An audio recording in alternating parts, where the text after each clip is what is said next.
चलिए रोल है। नमस्कार, जोहार। लाइक 7 टीवी देख रहे हैं आप। मेरा नाम अभिषेक भारती। धार्यते धर्म हमारे शास्त्रों में ये कहा जाता है, मतलब जो धारण किया जा सके वही धर्म है। धर्म के जब जिक्र होती है, खास करके जब रांची में धर्म की आप जिक्र करते हैं, तो पिछले कुछ दिनों से एक शख्स का नाम बहुत तेजी से बढ़ रहा है। वो शख्स मेरे साथ है, नाम है भैरव सिंह। लेकिन मैं भैरव सिंह का तारुफ आपसे कैसे करवाऊं, ये मेरे समझ से परे है। मैं भैरव सिंह नाम को जनता से कैसे मिलाऊं, मतलब मैं क्या कहूं। भैरव सिंह एक नेता है, भैरव सिंह एक सामाजिक कार्यकर्ता है, भैरव सिंह बीजेपी के हैं, कांग्रेस के हैं, जेएमएम के हैं, क्या है भैरव सिंह? देखिए, कहावत है जहां कम वहां हो। राष्ट्र की सुरक्षा, राष्ट्र के उत्थान को लेकर के जब भी कोई विषय उठता है तो मेरा यह कर्तव्य होता है कि भारतीय होने के नाते, हिंदू होने के नाते, कि मैं अपनी उपस्थिति वहां दर्ज कराऊं। वह कार्य या तो विरोध प्रदर्शन हो, या कार्यक्रम हो, या सामान्य आंदोलन हो, या उग्र आंदोलन हो, जहां राष्ट्र की सुरक्षा की बात आएगी मैं वहां उपस्थित रहूंगा। भैरव सिंह वही है जो राष्ट्र की सेवा में स्वयं को समर्पित करने वाले लोगों का साथ देता है और राष्ट्र विरोधी शक्तियों का विरोध करता है। मतलब किसी राजनीतिक दल से भी आपका ताल्लुक नहीं है, ये कहते हैं? राष्ट्र के उत्थान के लिए जो राजनीतिक दल समर्पित हैं, जो अपने आप को खुल करके बोलते हैं कि मैं हिंदू हूं, मैं उन सभी राजनीतिक दलों का सम्मान करता हूं। तो ऐसा तो कोई राजनीतिक दल है ही नहीं। एक बजरंग दल को छोड़ दें तो मुझे भी लगता है कोई ऐसा दल है जो कहेगा कि मैं हिंदू हूँ। कैसे बाकी तो सब कहते हैं, कोई कहता है अभी कुछ दिन सबका साथ सबका विकास, कोई कहता है, कोई कहता है कुछ, कोई कहता है कुछ। तो कैसे कुछ दिन पहले अभी एक मुझे नाम नहीं याद है, विधायक जी का स्टेटमेंट आया था, कांग्रेस के विधायक थे। वो बोलते थे कि मैं कांग्रेसी लोग हमको रामायण का पाठ करवाने से मना करता है तो मुझे अच्छा नहीं लगता है क्योंकि मैं हिंदू हूँ। वो बोला क्योंकि वो कांग्रेसी विधायक है, फिर भी मैं उसका सम्मान कर रहा हूँ क्योंकि वो बोल रहा है कि मैं हिंदू। तो वो किसी भी पार्टी का हो, जो अपने आप को हिंदू मानता है, इस देश का नागरिक मानता है, मैं उन सभी का सम्मान करता हूँ। अच्छा भैरव भाई, एक बड़ा इंटरेस्टिंग मेरे पास, मतलब मेरे मन में एक सवाल है। आप तक पढ़े लिखे हैं, मैं बताऊं भैरव सिंह बाकायदा MBA कर चुके हैं, किसी भी मल्टीनेशनल कंपनी में बहुत अच्छी नौकरी, बहुत अच्छी तनख्वाह पर आप। अच्छा, दूसरी चीज मैं देखता हूँ बाकी हिंदुत्ववादी नेताओं की तरह आप मतलब अलग अलग बोलने की जगह तथ्यों पर बात करते हैं। मतलब पढ़े लिखे हिंदुत्ववादी नेता को मैंने बहुत कम देखा है। अच्छा लगता है ऐसे युवा आते हैं। तो इधर इस फील्ड में आने का मतलब कोई लॉजिक समझ में नहीं आया चाहता। देखिए, मैं एक अच्छी कंपनी में काम कर सकता था, मेरी नौकरी भी लगी थी, लेकिन मैं रिजाइन करके अपने आप को इस राष्ट्र के प्रति समर्पित करने का संकल्प लिया था। क्योंकि देखिए, कहा जाता है कि बड़े हितों के लिए छोटे हितों का त्याग करना पड़ता है, समाज के लिए परिवार को त्यागना पड़ता है, और देश के लिए समाज के कुछ भागों को भी त्यागना पड़ता है। और मेरे जो संस्कार हैं, मेरे जो परिवार, मेरे माता पिता, मेरे मामा, उनके द्वारा मुझे जो संस्कार दिया गया है वो यही है कि यह जीवन अपने राष्ट्र के प्रति समर्पित कर सके, ऐसे लोगों की कमी है, जिस कारण व्यक्ति का तो उत्थान हो रहा है, राष्ट्र का उत्थान नहीं हो रहा है। तो मैंने यह संकल्प लिया कि अपना जीवन मैं इस देश को समर्पित करता हूँ। अच्छा, सनातन और हिंदू, आप हिंदू हैं, आप सनातन हैं? देखिए, पहले इसका शाब्दिक अर्थ समझना पड़ेगा। इसका भौगोलिक अर्थ अगर आप निकालेंगे तो क्या होगा कि हिमालय और सिंधु नदी के बीच में रहने वाले जो द्वीप है, हिमालय का ही और सिंधु नदी का हिंदू को मिला करके हिंदू शब्द बना है। हमारे वेद पुराणों में ये शब्द आपको नहीं। लेकिन जो सनातन शब्द है, जिसका अर्थ होता है अनादिकाल से जो है और अनादिकाल तक जो रहेगा, वह सनातन है। तो मैं सनातनी हूँ, और भौगोलिक रूप से मैं हिंदू, सांस्कृतिक और धार्मिक रूप से मैं सनातनी हूँ। बहुत सही है अपने। तो जब आप सनातन की बात करते हैं, सनातन यानी जिसका ना कोई शुरुआत है ना जिसका कोई अंत है। सनातन के लिए सबसे बड़ा खतरा अभी मतलब आप किसको मानते हैं? मतलब कहते हैं ना हिंदू खतरे में, हिंदू खतरे में। तो हिंदू किससे खतरे में है? मतलब हिंदू दूसरे धर्मों से खतरे में है, हिंदू अपने धर्म से खतरे में है, हिंदू किससे खतरे में? देखिए, यह बहुत ही गंभीर विषय है। समझने वाले लोग अगर समझें, हिंदुओं को सबसे बड़ा खतरा हिंदुओं से है। क्योंकि कहा जाता है कि माता पिता का अगर संतान, पूत कपूत तो का धन संचय, पूत सपूत तो का धन संचय। अगर पूत अच्छा है, आपका पुत्र, आपका पुत्री, तो आपको उसके लिए धन संचय करने की, संस्कार संचय करने की आवश्यकता नहीं पड़ेगी। वह स्वयं ही अपने आप का उत्थान कर लेगा। लेकिन पूत अगर कपूत है, बच्चा अगर कपूत निकल जाता है, तो वो स्वयं के साथ साथ परिवार का विनाश कर देता है। वैसे ही हिंदू समाज में जो इस मातृभूमि को अपनी माँ मानते हैं, अपना जीवन इस राष्ट्र के प्रति समर्पित करना चाहते हैं, उदाहरण कि सभी माँ बाप अपने बच्चों को ये संस्कार देते हैं कि बच्चा बड़ा होकर के मेरा बच्चा डॉक्टर बनेगा, इंजीनियर बनेगा, वकील बनेगा, लेकिन कोई भी माँ बाप अपने बच्चों को ये नहीं सिखाता कि अगर वकील बनना तो गरीबों का केस फ्री में करना, अगर डॉक्टर बनना तो गरीबों का इलाज फ्री में करना, इंजीनियर बनना तो गरीबों का जो मकान है उसका नक्शा बनाने का पैसा मत लेना। ये संस्कार जिस दिन हिंदू समाज देने लगेगा उस दिन राष्ट्र का उत्थान होने लगेगा। यानी कि शिक्षा के साथ साथ संस्कार, बिना संस्कार का शिक्षा का भी कोई अर्थ नहीं है। इसीलिए मैं कहता हूं कि अभी हिंदू के लिए सबसे बड़ा अगर कोई समस्या है, सबसे बड़ा अगर कोई दुश्मन है तो वह हिंदू है जो अपने आप को सेकुलर कहते हुए, अपने आप को सबको हिंदू फलना ढेकना भाई भाई करते हुए इस राष्ट्र को पतन की ओर ले जा रहे हैं। भाई भाई जो कहते हैं उन लोगों से आपको ऐतराज है? देखिए, ऐसे लोग जो इस धरती को अपनी मां मानते हैं, ऐसे लोग जो भारत माता की जय वंदे मातरम कहने में संकोच नहीं करते हैं, वो मेरे भाई हैं। क्योंकि हम लोग कहते हैं वसुधैव कुटुंबकम, पूरा विश्व कुटुंब है। विश्व का प्रत्येक, केवल मनुष्य नहीं, प्रत्येक जीव एक दूसरे से जुड़ा हुआ है, प्रत्येक लोग एक दूसरे के परिवार का सदस्य हैं। लेकिन एक ही परिवार में रावण और विभीषण दोनों होते हैं। एक राम भक्त होता है और दूसरा ऐसे होते हैं जिसने सृष्टि की जो सबसे सर्वशक्तिशाली माता है उनका हरण कर लिया जाता है। तो एक ही परिवार में दोनों लोग होते हैं। तो मैं राम भक्त का समर्थक हूँ और राम द्रोहियों का द्रोही हूँ। चलिए, राम भक्तों का आप समर्थक हैं। मतलब मैं जब इन सब बातों को देखता हूँ तो मेरा जो है मन जो है व्यतीत होता है कि अभी कुछ दिन पहले एक विवाद चल रहा था रामचरितमानस में, कि रामचरितमानस में जो चौपाइयां लिखी गई हैं, खास करके शूद्र गंवार पशुनारी सब है ताड़न के अधिकारी, तो जब इस तरीके की बातें बोली जाए तो हमारे समाज से ऐसे लोग सामने क्यों नहीं आते कि नहीं ये गलत व्याख्या है, सही व्याख्या मैं आपको बताता हूँ। हर जगह सही व्याख्या वाले लोग क्यों नहीं मिलते हैं? मतलब दूसरे धर्म से ज्यादा इस तरीके की जो व्याख्या होती है, ये व्याख्या चोट पहुंचाती है सनातन को। तो इस तरीके से बौद्धिक रूप से हम अपने आप को मजबूत क्यों नहीं करते? देखिए, यह इसके दो विषय है, दो पहलू। पहला तो यह है कि रामचरितमानस जो है वह अकबर के समकालीन लिखा गया है, तुलसीदास जी के द्वारा लिखा गया है। रामायण और रामचरितमानस में जमीन आसमान का फर्क है। रामायण लिखने वाले महर्षि वाल्मीकि ने राम जी को स्वयं अपने आंखों से देखा, वो उनके काल में उपस्थित थे, जैसा देखा उन्होंने लिखा। रामचरितमानस तुलसीदास जी एक भक्त थे और उस समय भारतवर्ष का परिवेश कैसा था, उस समय का उस वातावरण कैसा था, उस समय जाति पाति इस सब विषय को लेकर के समाज में कुछ कुछ द्वेष फैल चुके थे, क्योंकि मुगल आक्रमण हो चुका था भारत को उस समय। तो क्योंकि समाज में इस प्रकार के द्वेष फैल चुके थे, इसलिए हो सकता है कि इस प्रकार लिखा गया हो। मैं इसका समर्थन नहीं करता हूँ, लेकिन हो सकता है इसका लिखा गया हो। लेकिन इसके जो व्याख्यान करते हैं लोग, दूसरा पहलू क्या है कि ढोल क्षुद्र गवार पशुनारी सकल ताड़ना के अधिकारी, तो एक ताड़ने का एक शब्द होता है कि वो हमको तभी से ताड़ रहा है। ताड़ रहा है मतलब मार रहा है क्या? नहीं, ताड़ रहा मतलब वो हमें देख रहा है। एक शब्द के बहुत सारे अर्थ निकल के आते हैं। ठीक है, ढोल समझ में आता है, अगर उसको जोर से मारेंगे तो फट जाएगा, तो ढोल फाड़ने की चीज है। ठीक है, शुद्ध समाज जो है तथाकथित जिसको लोग बोलते हैं, उसमें कुछ समाज में लोग ऐसे भी हैं जिनको शिक्षा की आवश्यकता है, जिनको उनको उत्थान करने के लिए एक मार्ग दिखाने वाले लोगों की आवश्यकता है। जो हमारी महिलाएं थी उस समय, बहुत सारी प्रथाएं थी जो मजबूरी प्रथाएं हिंदू समाज में बनाई गई थी, क्योंकि उस समय जो हमारी नारियां थी उनका अपहरण कर लिया जाता था, उनका बलात्कार कर दिया जाता था। इसलिए दिन का विवाह को छोड़कर के रात में चुपके चुपके विवाह का प्रचलन शुरू हुआ, जो अभी तक है। आप देखते हैं ज्यादातर आप पार्टी में जाएंगे, दिन का पार्टी में आपको नहीं मिलेंगे, रात की पार्टी नहीं, क्योंकि वो प्रचलन वो व्यवहार में आ गया। पहले दिन में शादियां होती थी बच्चियों की इज्जत बचाने के लिए, तो अब उसको बोलेंगे हिंदू धर्म का संस्कार है कि रात में शादी होती है, ऐसा नहीं। तो क्षुद्र पशु नारी, पशु भी है, उसको भी दया करने की आवश्यकता है। हमारे धर्म में पशु हत्या पे भी प्रतिबंध है, ऐसा नहीं है कि पशुओं की हत्या करनी चाहिए।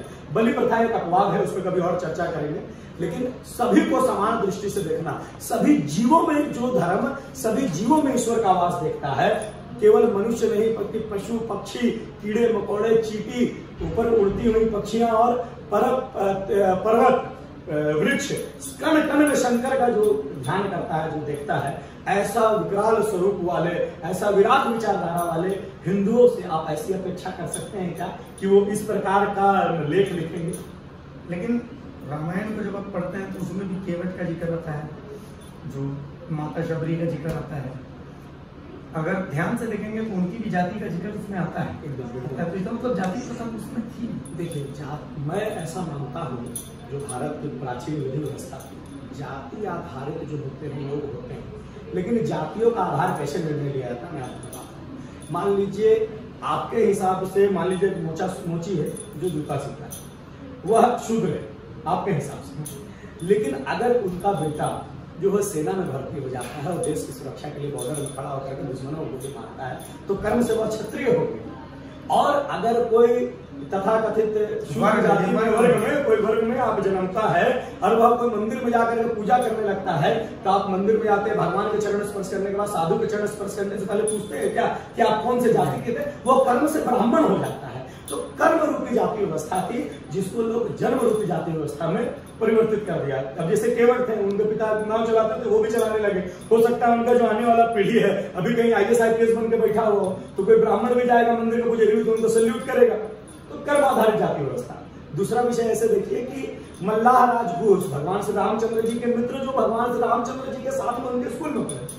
अब मल्लाह राजपूत जब रामचंद्र जी को छोड़ करके वापस आते हैं वनवास में और भरत उनको लेने के लिए जाते हैं, तो उनको डाउट होता है कि भरत मारने जा रहा है, तो युद्ध करने के लिए आ जाते हैं।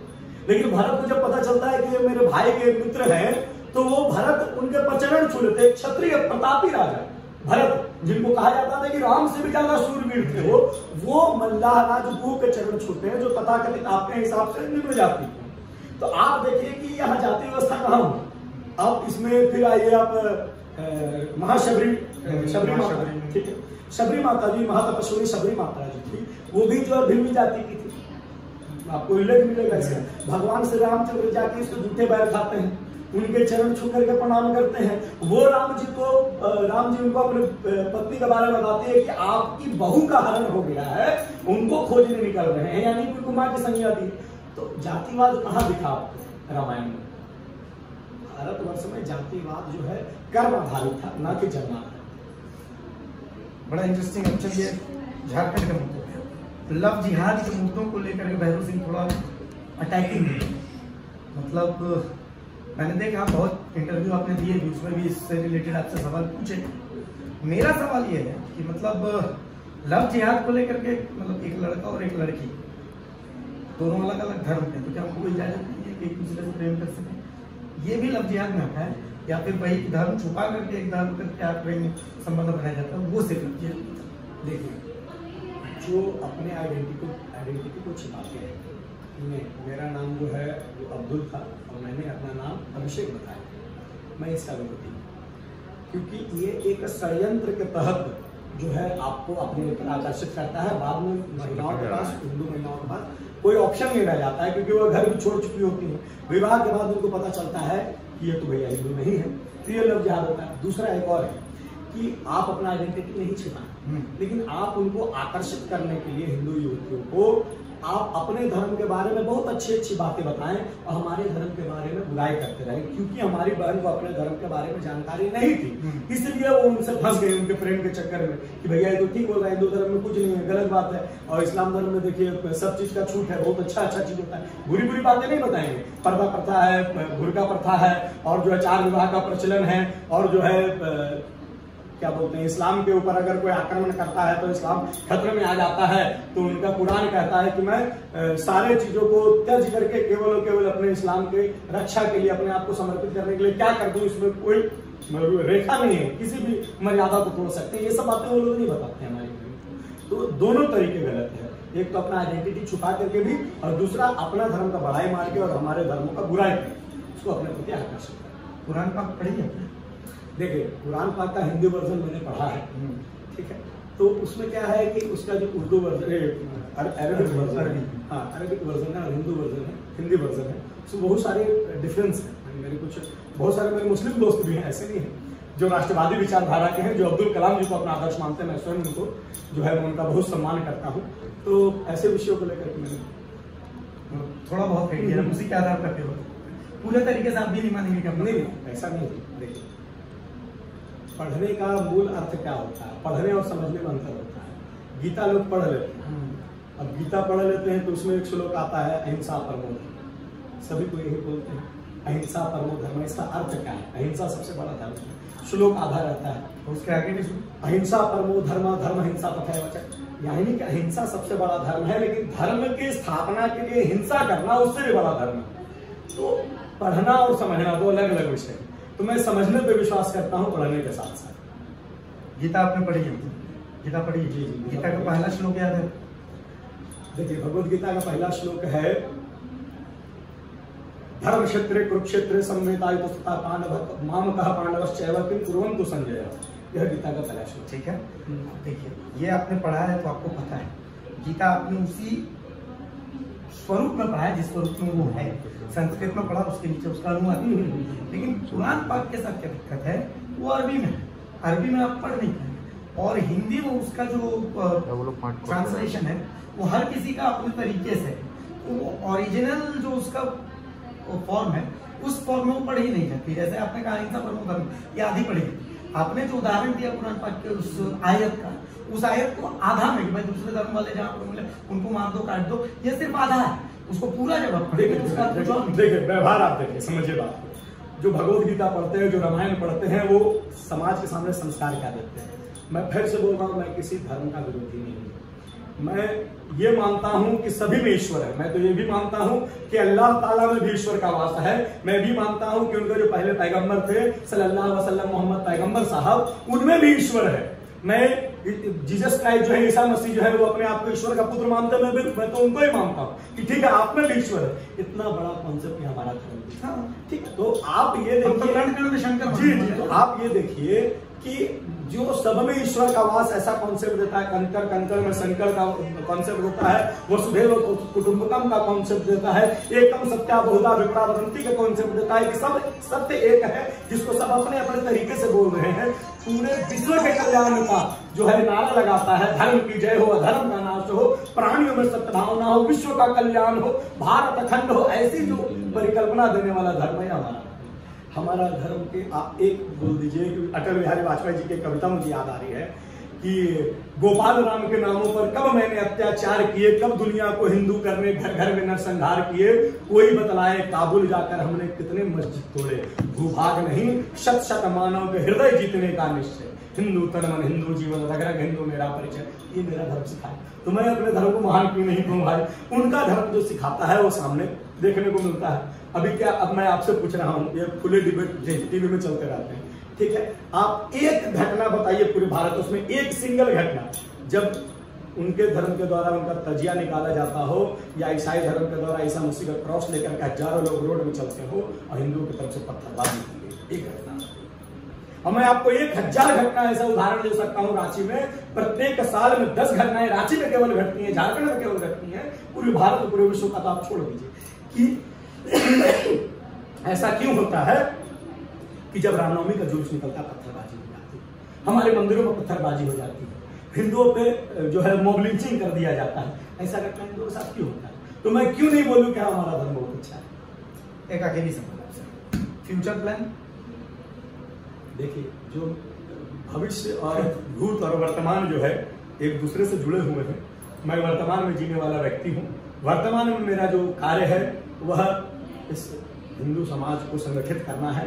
जो तथाकथित हिंदू समाज हमसे दूर हो रहा है, जो अपने आप को सेकुलर कह के अलग होने का प्रयास कर रहा है, हिंदू समाज को भटकाने का प्रयास कर रहा है, उसको येण केण प्रात्रेण श्याम दाम दंड भेद किसी भी प्रकार से अपने आप में जोड़ना और इस राष्ट्र को पुनः जो है अखंड बना करके अखंड हिंदू राष्ट्र की स्थापना करना, ये मेरा उद्देश्य है। पूरे इंटरव्यू में मेरे को एक बात तो समझ में, आपको सेक्युलर शब्द समझ में पूरा बहुत परेशानी है, बहुत ज्यादा परेशानी है। देश का विनाश का मूल कारण है संविधान से भी एकदम बिल्कुल, लेकिन सेक्युलर शब्द बाद में जोड़ा गया। संविधान का निर्माण कब हुआ? संविधान का निर्माण कब हुआ? ठीक है, जो हमारे बाबा साहब भीमराव अम्बेडकर थे, उनके और उनके टीम में जितने लोग संविधान का जब निर्माण किया, उस समय था क्या? संविधान की पहली जो प्रति थी, आप सेकुलर उसमें कैसे ला सकते हैं? जो संविधान की पहली प्रति थी उसमें क्या था? भगवान श्री रामचंद्र जी सीता मैया बजरंगबली और पुष्पक विमान में उड़ते हुए आ रहे हैं, ये चित्र था संविधान के प्रथम पेज में था। तो जब संविधान का निर्माण हुआ था, मैं संविधान का उतना ही सम्मान करता हूँ जितना अपने धर्म ग्रंथों का करता हूँ। लेकिन जैसे धर्म ग्रंथ में कुछ वर्ड एडिटेड हो जाने से झोल गवार क्षुद्र पशु नारी प्रश्न उठ जाते हैं, वैसे ही अगर इसमें भी कुछ एडिट हुआ है तो प्रश्न उठना चाहिए। चलिए मैडम, बहुत कॉन्फिडेंस के साथ आपने तमाम सवालों के जवाब दिए। बहुत अच्छा लगता है जब युवा नेता ऐसे निकल करके आते हैं। और सबसे अच्छी चीज़ ये है कि धर्म बहुत गूढ़ विषय है। मतलब खास करके हम युवाओं को अगर छोड़ दें तो अब युवा जो है धर्म से बड़ा विमुख हो रहा है, मतलब क्योंकि वो सही जानकारी नहीं पहुँच पाती है। आपने ये बीड़ा उठाया है कि युवाओं तक आप सही जानकारी पहुँचा रहे हैं, इसके लिए आप साधुवाद के पात्र हैं और इसके लिए मैं आपको बधाई देता हूँ। बहुत धन्यवाद। जय सिया राम, जय हिंद, जय झारखंड, जय सरनाथ। तो भैरव सिंह ने ये कुल मिलाकर के बहुत बड़ा बीड़ा उठाया। उन्होंने सवाल कठिन थे लेकिन बहुत कॉन्फिडेंस के साथ इन्होंने जवाब दिया है। धर्म की जो गूढ़ व्याख्या है उस गूढ़ व्याख्या को भी इन्होंने बताया। हम उम्मीद करते हैं कि इनकी जो बातें हैं वो आप लोगों तक पहुंचे और इसी स्वरूप में पहुंचे। सहयोगी उपेंद्र के साथ मैं अभिषेक बात की, लाइव 7 TV।